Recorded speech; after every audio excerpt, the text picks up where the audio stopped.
This episode is brought to you by Fox One.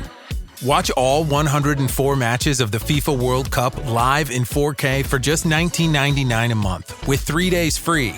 Build your own multi-view, choose up to 3 streams, and follow player spotlights. Stay on top of every moment with live stats, highlights, and instant replays. The FIFA World Cup, streaming live on Fox One. Offers are subject to change. See fox.com for complete terms and conditions.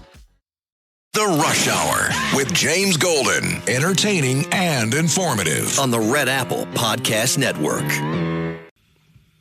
I guess many people wondered whether it was a case of like Nelson Rockefeller when he passed away, came and went at the same time with Happy. You don't remember that, do you? You're too young. Yeah. Vice President, but former governor of New York, Nelson Rockefeller. Nelson had a voice like this. Nelson Rockefeller's a great guy. I like Nelson Rockefeller. Nelson Rockefeller. But Nelson was in the midst of, taking care of business when he left. And so I guess some people wondered whether that's what happened to John. No, it was cocaine. Didn't come and go at the same time, so to speak. James Golden Sneardley with you here, 800-848-9222. We're going to get to the telephones very quickly. We have not even begun to talk about the TPS removal. Democrats are losing their cookies over it. Losing their cookies. And, of course, it's the most, even George Will has his undies in a bunch today about what a goodness, awful mistake it was. I can't wait to catch up with Princess Diana later on today, as well as your calls. Let's start in Westchester, New York. With Joe. Welcome to the Saturday Morning Extravaganza. Good morning, Joe. How are you? Good morning, Mr. Golden. Thank you. I'm well. Thank you. Just real quick, with regard to your comment about the Democrats and their defeat, you're one of the few individuals that's had the courage to actually say that. And people like Dershowitz, who you have to respect, but they are really... They knew what they were doing when they did it, I believe, and I think that was your thrust of your point. And now the monster that they've created is completely out of hand, and they can't address it. These Mondanis, these AOCs, they are basically people that went to college. They were average in most cases at best, probably liberal arts background like myself. Now it's harder to find work in the private sector. So this is now a career path for them. And the way to get through the door is to spout the kind of crap that they're doing. But they're part of a bigger conspiracy. And to your point about gangsterism, that's exactly what it is. With regards to the landlord thing, I am a landlord. I worked in the city for 10 years running buildings. I'm up in Westchester with that mostly now. It's a little bit more complicated on those rent-regulated apartments, Mr. Goldman, because the Division of Housing and Community Renewal controls aspects of lease agreements for rent-stabilized apartments, etc. So you can't even draw up your lease, is what I'm hearing, the way that you don't have ability to draw up your lease. They're telling you how your lease has to be drawn. In other words, they own the property. You're just the one that put up the money for the property. In theory, it's yours, but they own it.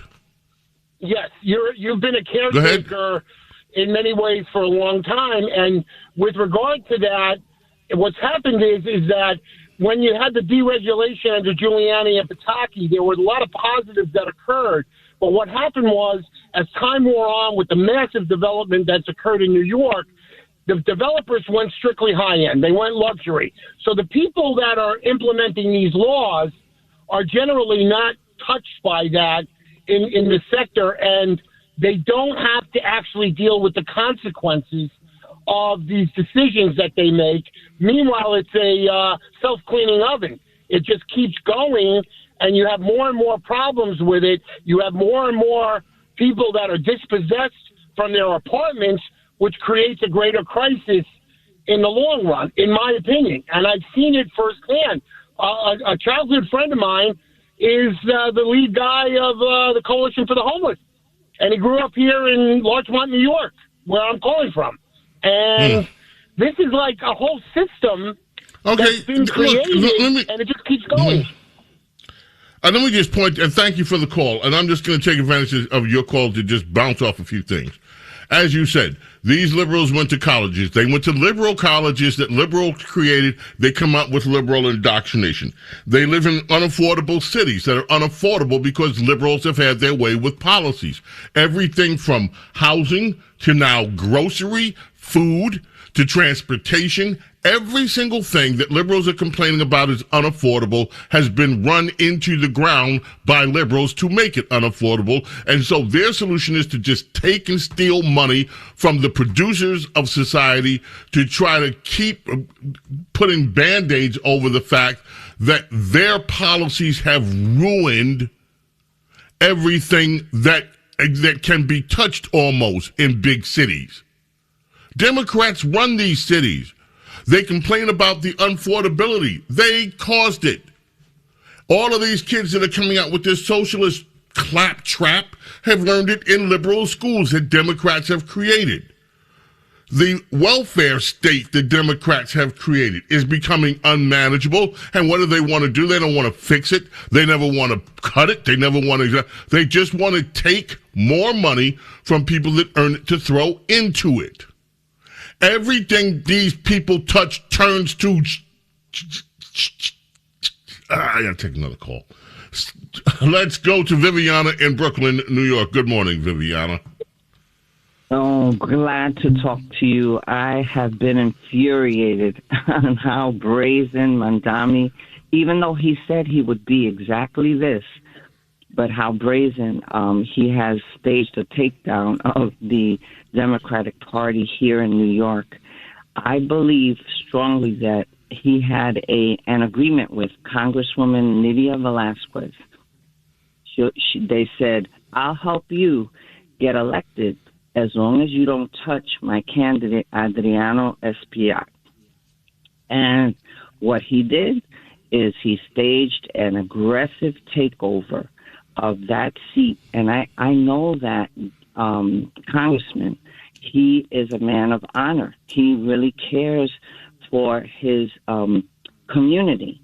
And then he puts in Daria Liza Aviles Chavilier. Well, she's a professional student. She knows a lot from theory. She's a student. She's never held a real job in her life, but she's a professional student, except for organizing it. She's done a brilliant job at that. When I say never, let me retract that remark. She has held a real job. She has been an organizer, and she has really, and let me tell you something. This woman's not a dumb woman. She's not dumb. She's not a dummy. This is an intellectual who has a lot of intellectual misdirected, but intellectual firepower that just is misdirected into this liberal claptrap ideology that has never ever worked in history. But she's not a dummy. Now, as for Mandami, here's my thing.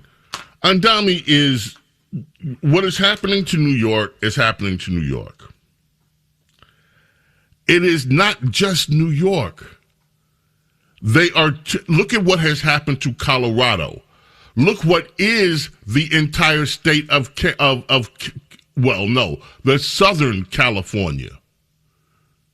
And up until you get to San Francisco. Above that, it's still normal, or somewhat normal, as California goes.